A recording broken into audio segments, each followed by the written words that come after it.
let's take a look at some more trig application questions. In this question, they tell us the average snowfall in a certain region is modeled by the function s of t equals 20 plus 10 cosine of pi over 10 t. S represents the annual snowfall, and t represents the number of years since 1970. We want to graph the following function from 0 to 30 years after 1970. 0 to 30 years, that's our domain. So we're only graphing from 0 to 30. Now here's our equation we need to graph. One thing about this that that you're probably not used to is the vertical shift being in the front. We could just change that and we'll rewrite it. S of t equals 10 cosine of pi over 10 t plus 20. So that is in a form we're a little bit more familiar with. Okay, once again, let's get all of our critical information. We have our amplitude, that's 10, it's a number right here. Our frequency, that's right here. That's pi over 10. The period, remember that's 2 pi divided by frequency. So 2 pi divided by pi over 10, and that would be 20. Amplitude, frequency, period. We want our critical intervals to help us graph. Critical intervals is period over 4. So our period is 20. So 20 divided by 4 is 5. That means we are graphing every 5 years. We're plotting a point every 5 years. So we're plotting a point at 0, 5, 10, 15, 20, 25, and 30, and we stop at 30 because of our domain. One more thing that we want to add is our range. So if there was no shift at all,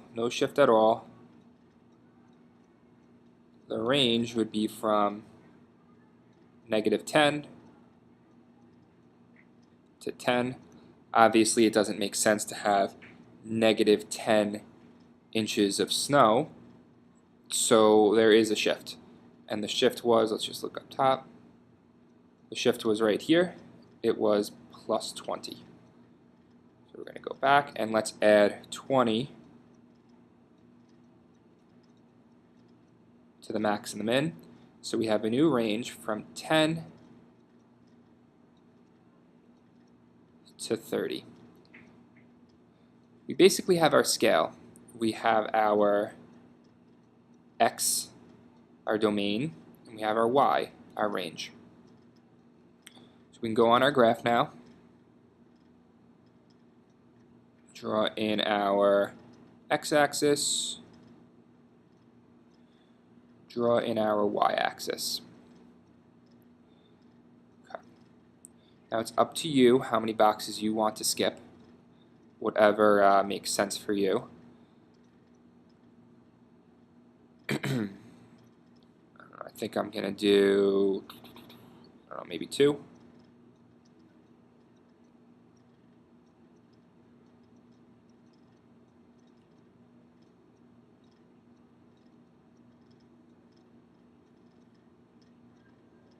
Probably could have done 3 and would have been fine. That's okay. Here again, I'll do 2 boxes.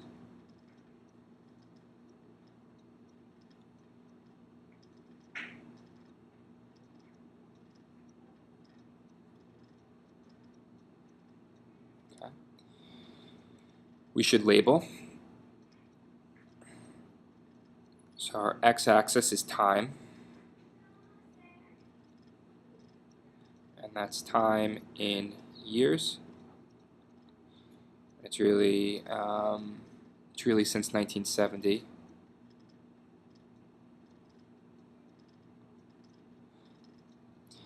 And our y-axis is going to be snowfall in inches.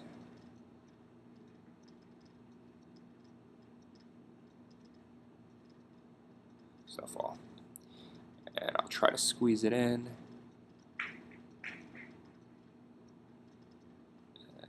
Inches. Okay.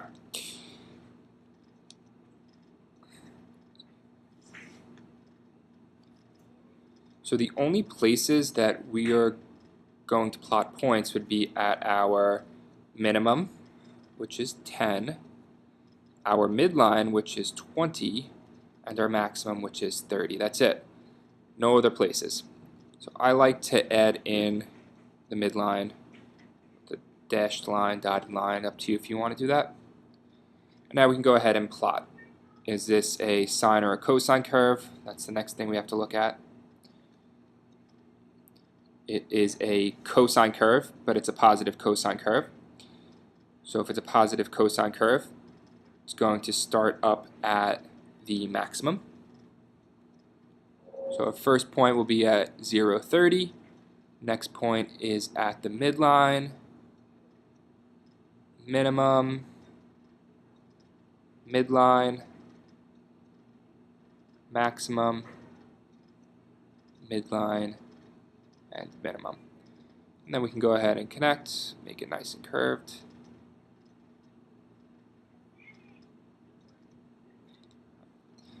And it's always a good idea to write the equation.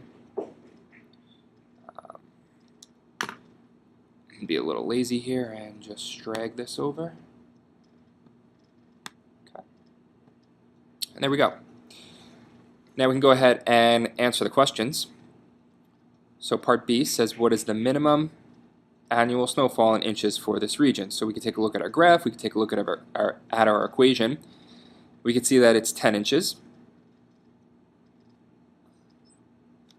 So here is 10. And in which years between 1970 and 2000 did the minimum amount of snow fall? So we'll take a look at our graph. That's probably the easiest thing to do. Okay, so our minimum snow fell in year 10 and in year 30. So in year 10, that would be the year 1980, because remember this is years since 1970. So 1980, and what else did we say? And year 30, so that's 2000.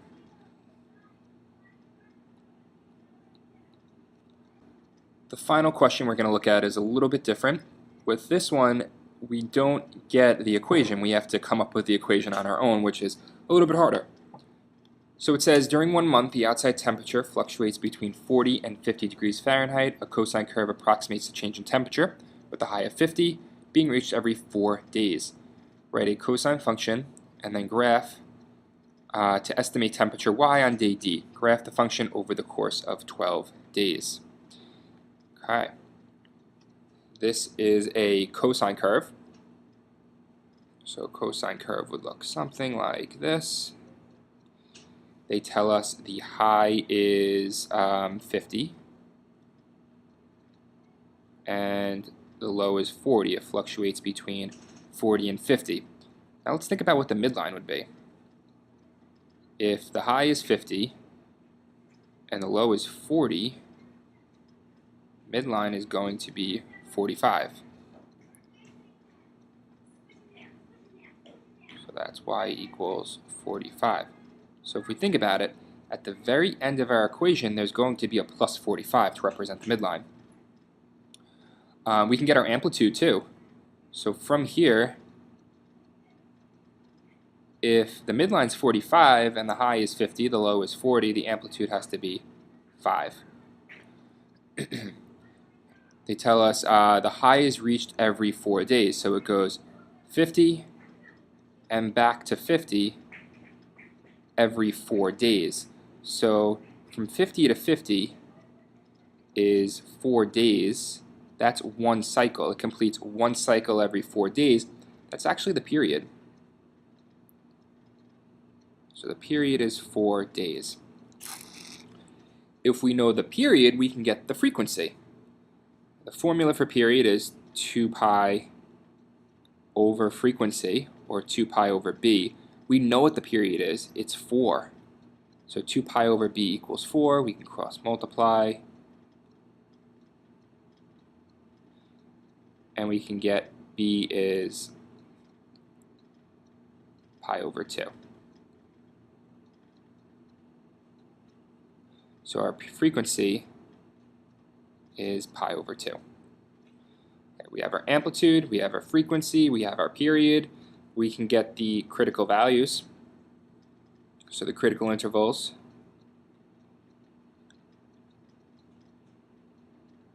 That's period, which is 4, divided by 4, which is 1.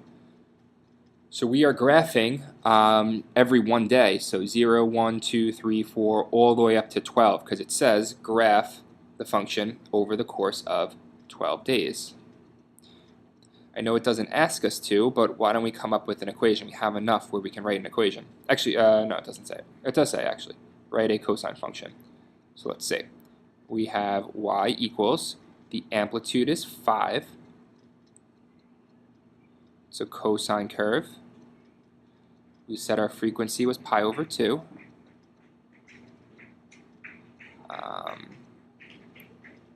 We'll use the variable d instead of x. So 5 cosine pi over 2d, and our shift was 45, so plus 45.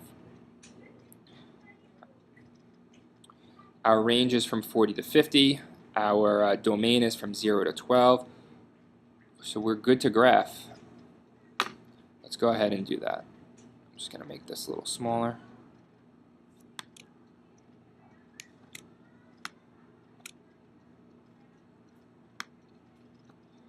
Okay. I guess every box will make 1.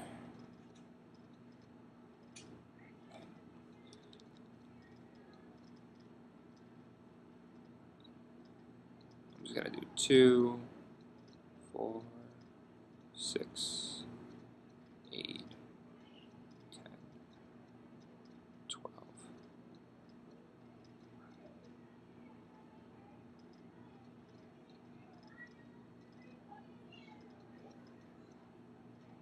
Okay. And for our y-axis, I'm going to skip, let's see, just do skip 10, 20, 30, 40, and 50. Okay. Our max is 50, so we'll only plot a point at 50, at 45, or at 40. I really should have spaced this out. You know what? I'm going to space this out a little bit better. Let's skip. Let's try this. 10, 1, 2, 3, 4, 20, 1, 2, 3, 4, 30, 1, 2, 3, 4, 40, 1, 2, 3, 4, 50. Okay, that's a little better. Okay, so we'll only plot a point at 50, at 45, or at 40. Max, midline, minimum. I'm going to draw in the midline.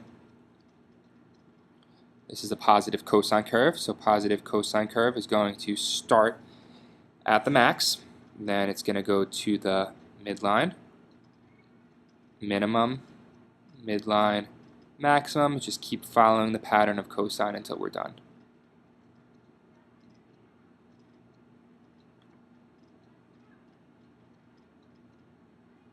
Okay. And then we'll connect.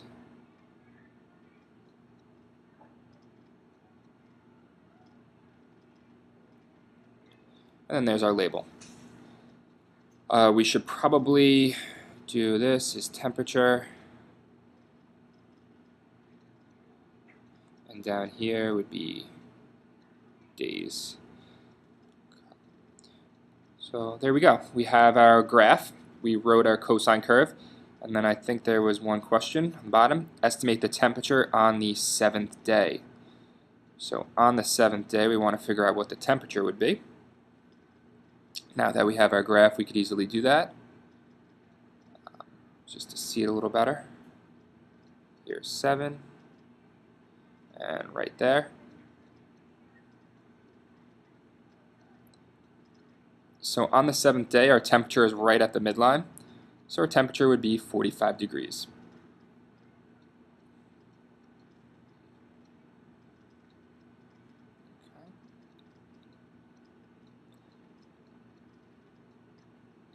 All right.